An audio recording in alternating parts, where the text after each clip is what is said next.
सरकार चलाई।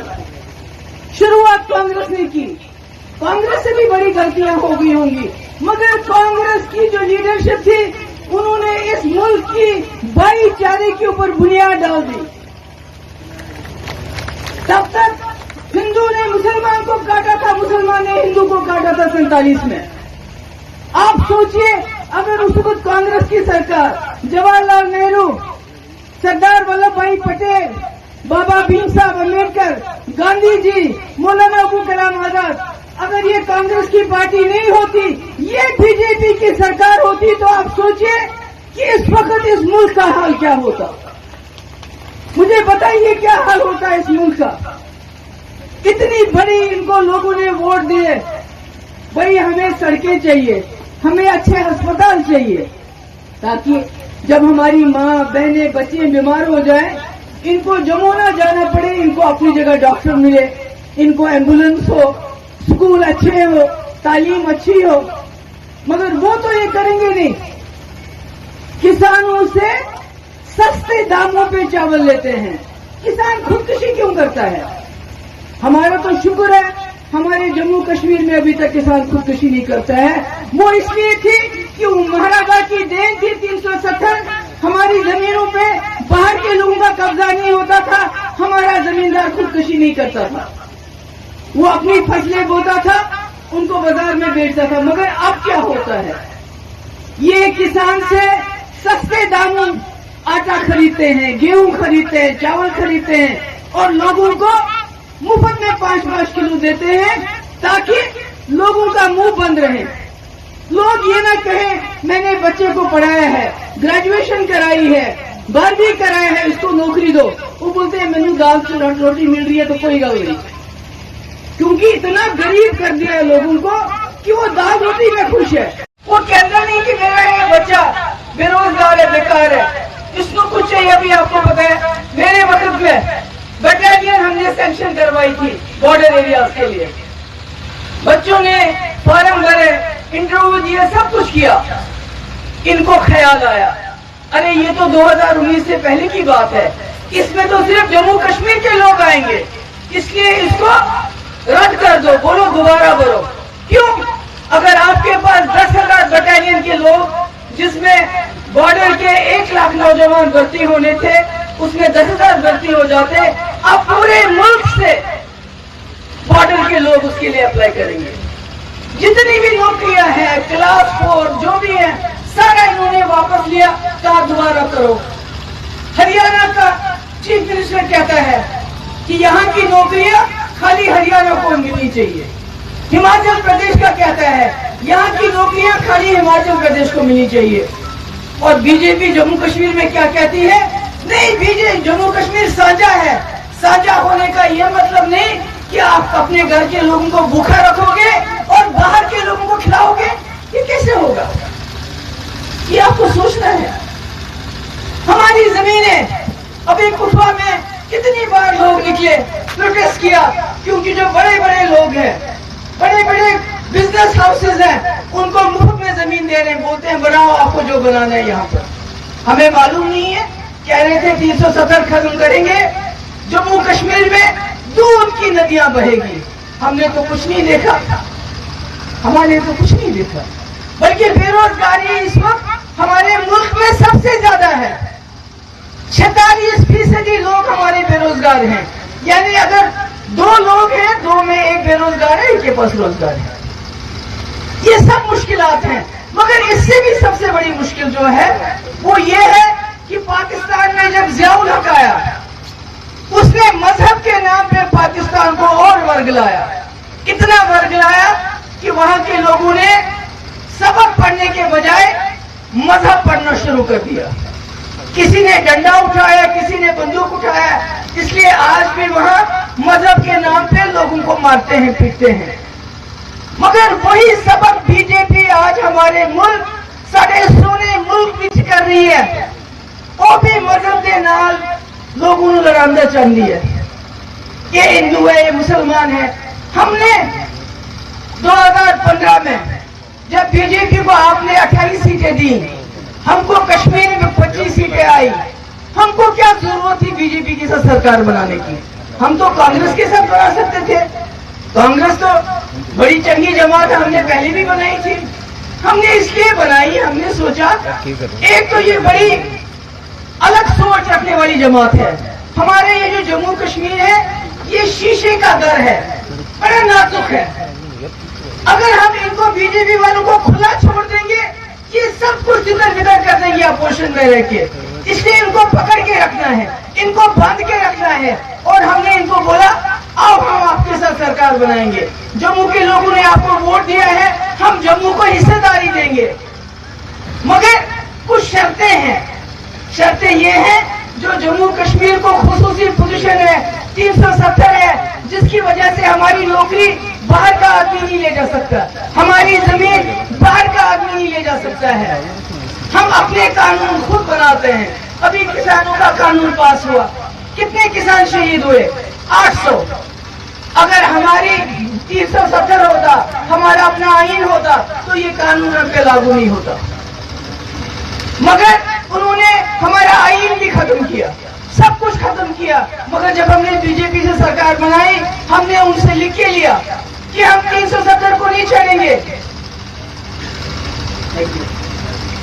कि हम 370 को नहीं छोड़ेंगे, हम आईन को नहीं छोड़ेंगे, हम और रास्ते सुजीत करके रास्ता खोलेंगे। ये हमने बीजेपी से लिख के लिया। क्यों? क्योंकि हम चाहते थे यहाँ की जम्मू की बासमती उधर जाए और वहां से पैसा आए।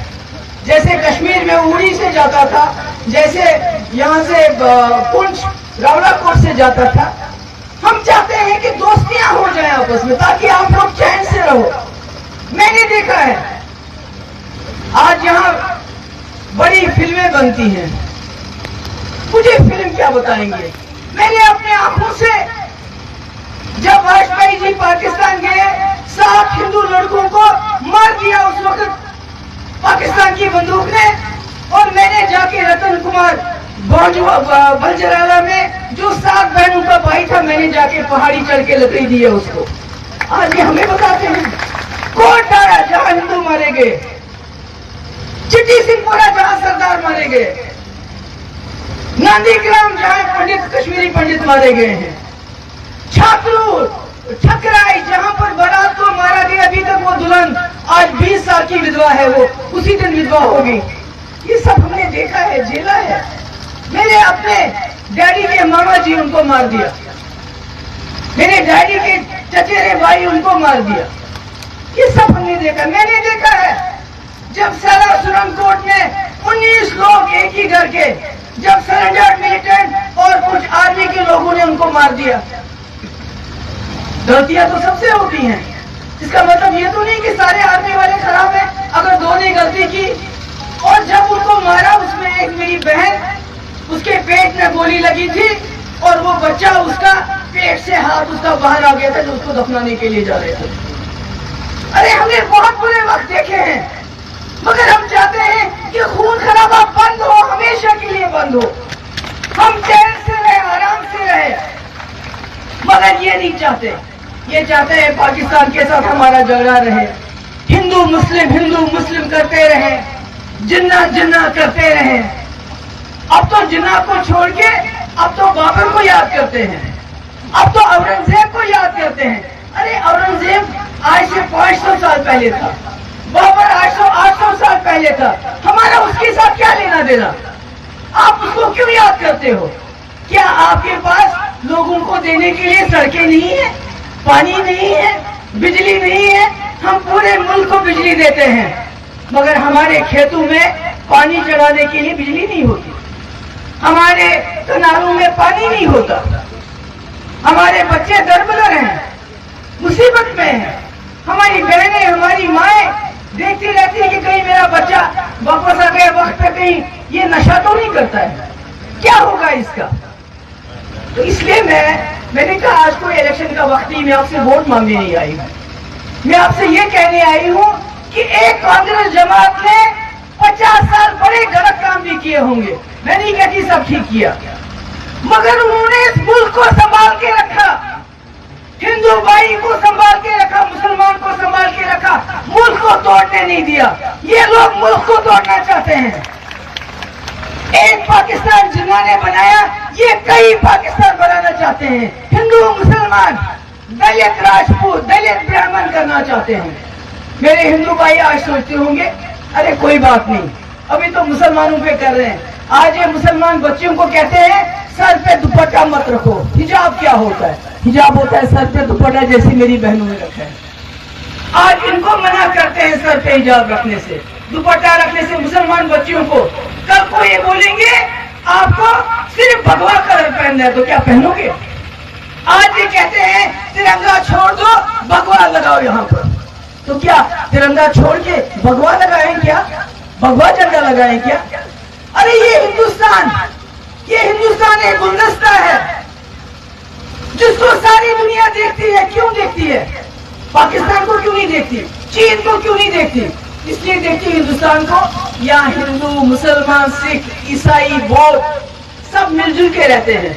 मेरा बचपन हिंदू घर में गुजरा है। जम्मू में मैं कॉलेज में पढ़ी हूँ 4 साल सेठी साहब के घर में,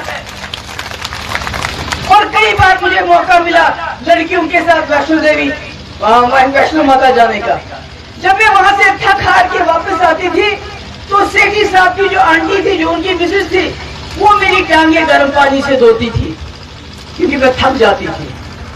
ये हमने देखा है। ये नहीं देखा कि इसके फ्रिज में देखो क्या है, अगर मीट है तो इसको मार मार के इसकी जान निकालो।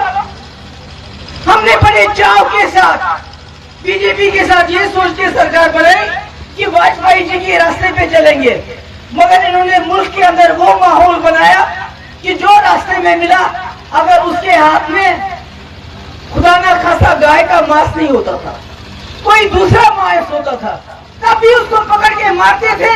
कश्मीर में रिएक्शन हो गया, कश्मीर में लोगों ने पथराव करना शुरू कर दिया। उन्होंने कहा ये पीडीपी वालों को क्या हो गया, किस बीजेपी के साथ ने हाथ मिलाया जो हिंदू मुस्लिम करके मुसलमानों को मरवाना चाहती है। और 2 साल तक पथराव रुका नहीं, क्योंकि जो दिल्ली में होता था, जो मुल्क के अंदर होता था, उसका रिएक्शन कश्मीर में होता था। आज मेरी आप सबसे सिर्फ ये विनती है, इस मुल्क को बचाओ, इस मुल्क को बचाओ। आप लोग बचा सकते हैं, क्योंकि पहले भी यहाँ कहा मेरे साथियों ने कि गांधी जी ने कहा था मुझे जम्मू कश्मीर से एक उम्मीद की किरण नजर आई। और अगर आज बीजेपी को कोई हरा सकता है, इलेक्शन की बात नहीं मैं कर रही, अगर उनका कोई तोड़ कर सकता है तो जम्मू के लोग कर सकते हैं। जम्मू के लोगों की बर्बादी होगी। बताओ 370 के बाद दुकानदारों से पूछो, बर्बाद हो गए, दरबार में बंद क्यों? जब पूछते हैं इनसे सवाल बीजेपी वालों से, कहते हैं कश्मीर को ठीक करना है। अरे क्या कश्मीर को ठीक करोगे? तुमने तो जम्मू भी बर्बाद कर दिया, तुमने तो लद्दाख भी तबाह कर दिया। अब ये डिलिमिटेशन को देखिए, आप हमको अंदाजा होना चाहिए, जो एक कॉन्स्टिट्यूंसी को ठीक तरह से बांट नहीं सकते, वो मुल्क का क्या कर रहे होंगे? एक कॉन्स्टिट्यूंसी होता है ना, एक घर होता है, उसको किस तरह रखना है, इन्होंने उसकी बर्बादी की। उधर का इलाका, इधर का इलाका, इन्होंने आपका नहीं सोचा। इन्होंने सिर्फ अपने कैंडिडेट्स का सोचा कि हमारा कैंडिडेट कैसे जीते, क्योंकि हर वक्त झूठ, सब झूठ, सिर्फ जुमले बोलते हैं और कोशिश है हम इलेक्शन जीतने चाहिए, उसके बगैर और कुछ नहीं है इनका मकसद। इसलिए मेरी आप सबसे गुजारिश है, आप मेरी बात को समझो। ये नेहरू का देश है, ये गांधी का देश है। उस नेहरू ने जिसने इस हिंदुस्तान की बुनियाद रखी। इतनी नफरतें थी उस वक्त, इतना खून खराबा था, उन्होंने कैसे सजाया उस गुलदस्ते को। यहाँ कारखाने की बुनियाद डाली, यहाँ कॉलेजेस की बुनियाद डाली, यहाँ यूनिवर्सिटी, एम्स, IIM, IIT, ये तो सब नेहरू की देन है। इन्होंने क्या किया मुझे बताओ? आज 8 साल हो गए इनको, बताओ क्या किया? एक एम्स बना रहे हैं, वहां भी मजदूर से लेके इंजीनियर बाहर से आता है, ठेकेदार बाहर से आता है, हमारी रेत बांधने के ठेकेदार बाहर से आते हैं। हमको शराब पिलाने के लिए रखा है, दुकानें बाहर के लोगों को दी है। हमारे यहाँ शेड्यूल ट्राइब लोग हैं, उनको जहां 50 साल 60 साल हो गए, खदेड़ो इनको। क्यों? कि हम हिंदुओं को बोल रहे हैं देखो हम मुसलमानों को निकाल रहे हैं। अरे क्या करते हो भाई? ये तो वही है ना, ये वही गोजर है जो दूध बेचता है, जिसका दूध हम लोग पीते हैं, जो हमारे दरवाजे पे आता है सुबह, तब हम अपने बच्चों को चाय पिलाते हैं। तो मैं आप सबकी बहुत शुक्रगुजार हूँ कि तुसी थाए मेरी गल सुनी, बड़े तफसील ना मेरी गल सुनी। मैंने पता है बड़ी गर्मी है, हूँ बड़ी गर्मी है। मैं सलातिया साहब को मुबारकबाद बधाई देना चाहती हूँ कि उन्होंने इतनी अच्छी मीटिंग का एहतमाम किया। और मैं ये भी देख रही हूँ एक भी बंदा अपनी जगह तो नहीं हिल रहा है। तो मैं कल सलाम करती थी, बड़ी बहुत ज्यादा तादाद विच मेरी बहनें, मेरी तियां, मेरी माएँ, मेरी कुड़िया इतने है और बुजुर्ग लोग भी है। मैं तो उन सब का बहुत शुक्रगुजार हूँ। और मैं यहाँ भी जितने हमारे इंतजाम जिन्होंने इस मीटिंग का किया उनकी भी, और ये सलातिया साहब जो है बड़े शरीफ आदमी है, बड़ा चंगा बंदा है, ये बड़ा चंगा बंदा है। इसकी जदू इसकी बीवी मर गई तो इसकी हालत बड़ी खराब थी, बहुत खराब थी, मगर उसके बावजूद इसने आप लोगों के लिए खड़े रहे। इसलिए इसका ख्याल रखना चाहिए, इसको मजबूत करना चाहिए। बहुत बहुत शुक्रिया, थैंक यू सो मच।